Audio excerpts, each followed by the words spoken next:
आज हम लोग पढ़ने वाले हैं क्लासिक्स की हिस्ट्री एनसीईआरटी का अध्याय 7। चैप्टर का नाम है नए प्रश्न नए विचार।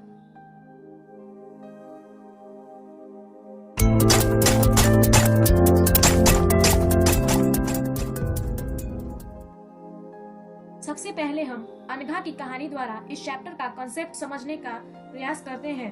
अनघा एक स्कूल में पढ़ने वाली लड़की है जो पहली बार अपने स्कूल से सैर पर जा रही है। इसके लिए उसे देर रात ट्रेन पकड़ने के लिए पुणे स्टेशन पहुंचना था।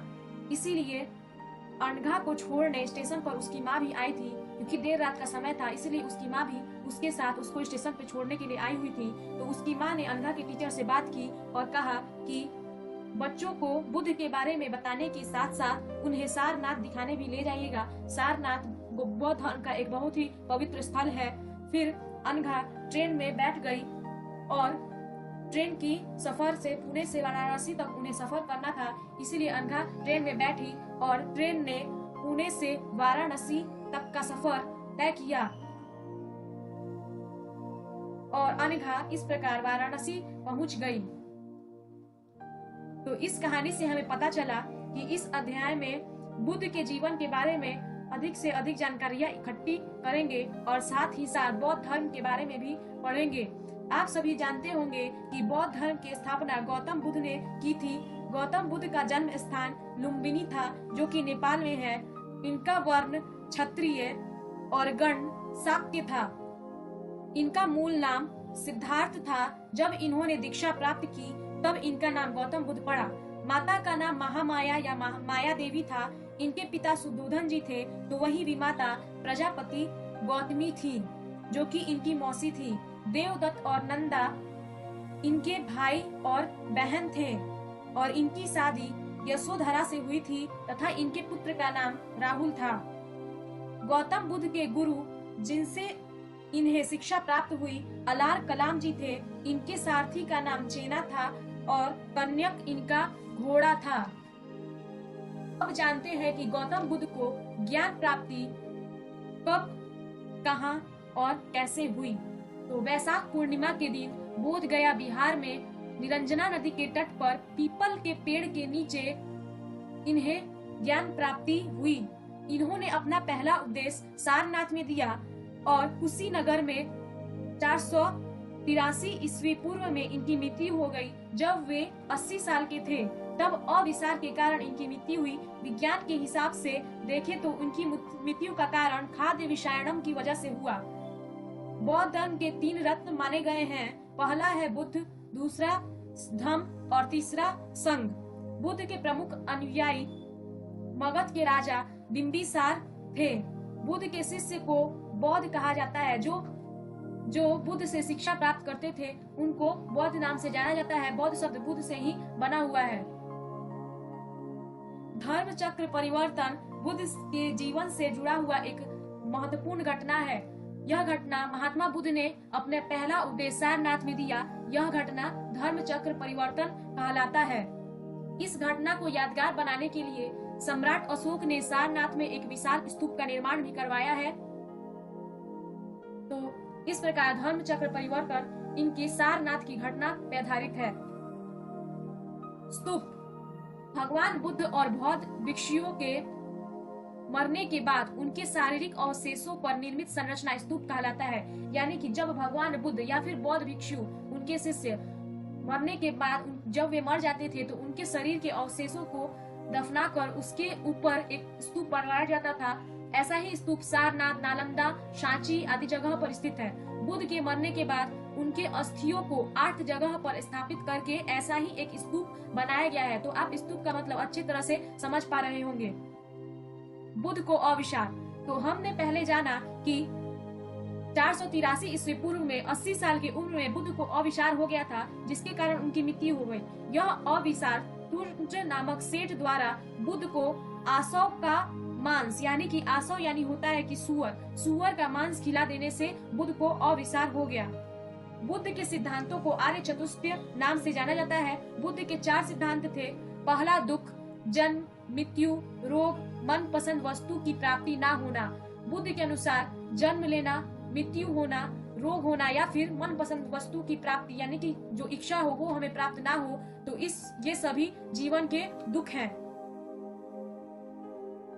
अगला है दुख समुदाय यानी कि दुख का कारण। दुख का कारण क्या है? तो इच्छा, तृष्णा, मनपसंद वस्तु ना मिल पाना, ये सभी दुख के कारण है। और तीसरा दुख निरोध यानी कि दुख से कैसे बचा जा सकता है, तो अपने इच्छाओं पर नियंत्रित करके दुख से बचा जा सकता है। और चौथा और अंतिम है दुख निराधागामिनी यानी कि दुख निरोधक मार्ग, यानी दुख को कैसे निरोध किया जा सकता है, तो इसके लिए मध्यम मार्ग और अष्टांगिक मार्ग। गौतम बुद्ध ने दुख को दूर करने के लिए 8 मार्ग बताए हैं, 8 रास्ते बताए हैं, जिसे अष्टांगिक मार्ग कहा जाता है।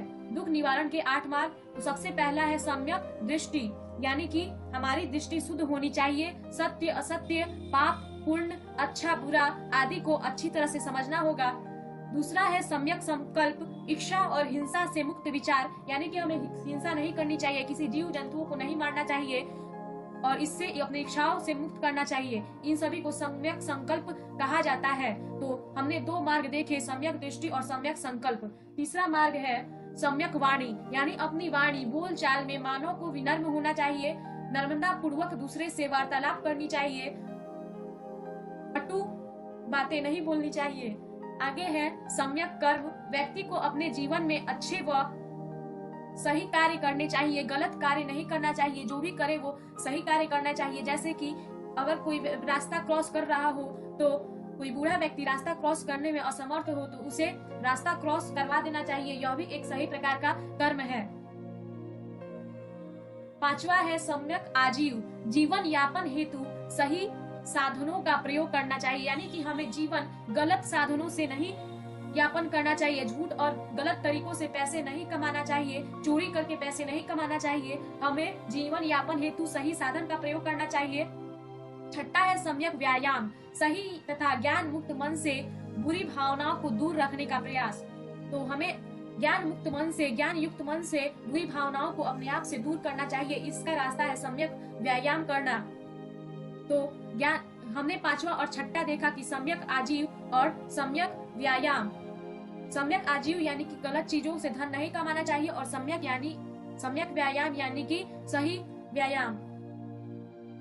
सातवां है सम्यक चरित्र, मानव को अच्छे आचरण और अच्छी बातों को जीवन में बार बार प्रयोग करना चाहिए, यानी कि हमें अपने व्यवहार में अच्छे आचरण अपनाने चाहिए, गलत आचरण से किसी के साथ व्यवहार नहीं करना चाहिए और अपने जीवन में बार बार इसका प्रयोग करना चाहिए।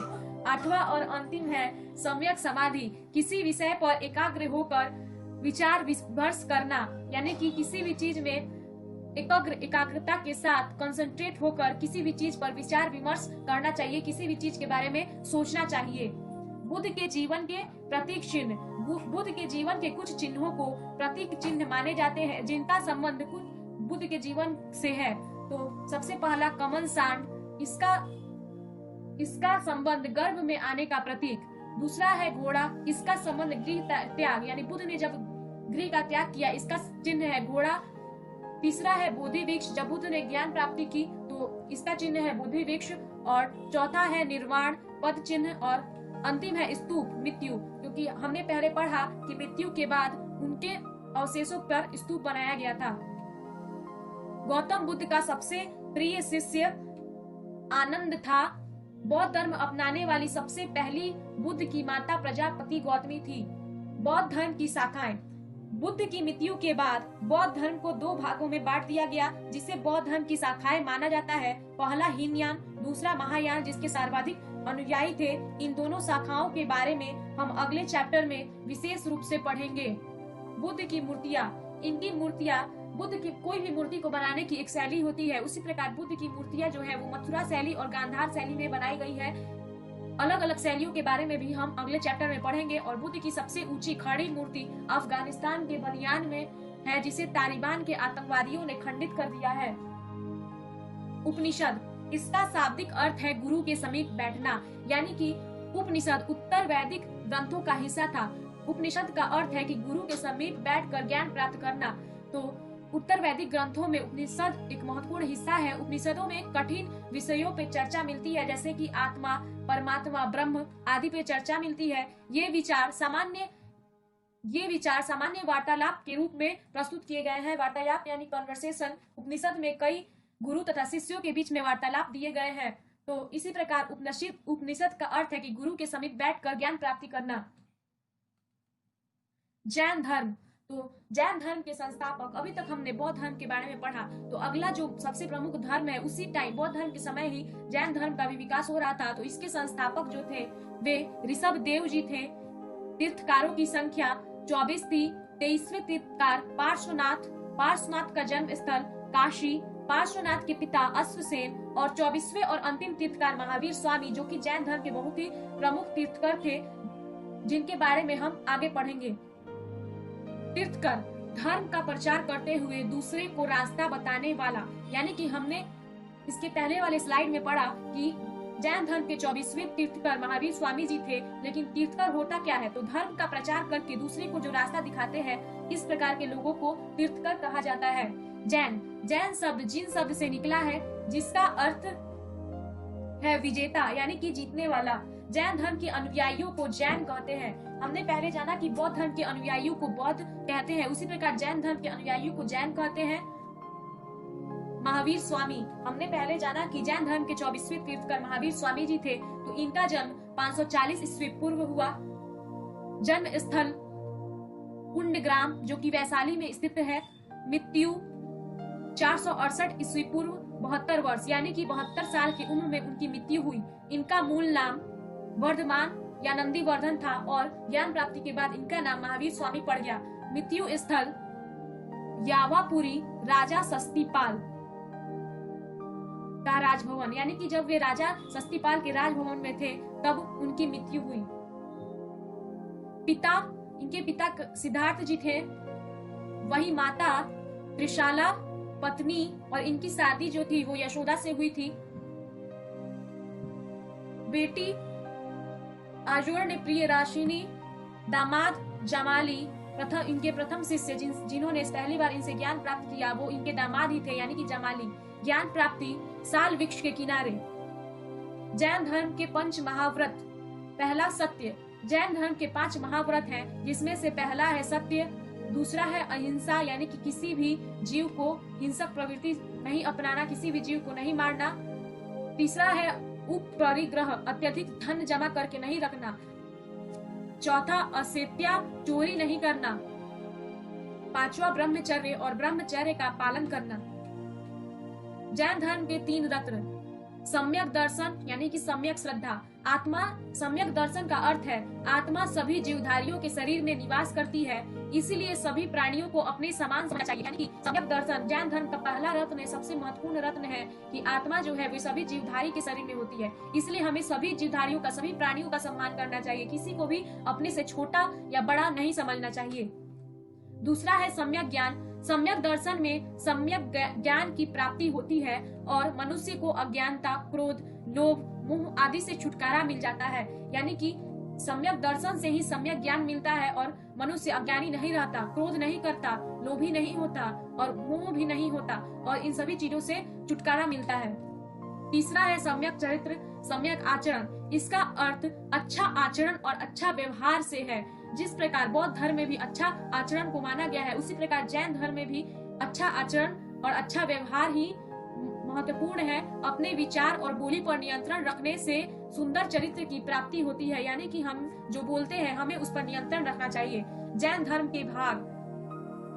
जैन धर्म के 2 भाग हैं। पहला है श्वेतांबर, जिसके नेतृत्व भद्रबाहु जी करते हैं। दूसरा है दिगंबर, इसका नेतृत्व स्थूलभद्र जी करते हैं। संघ, वह स्थल जहाँ घर का त्याग करने वाले लोग एक साथ रहते थे।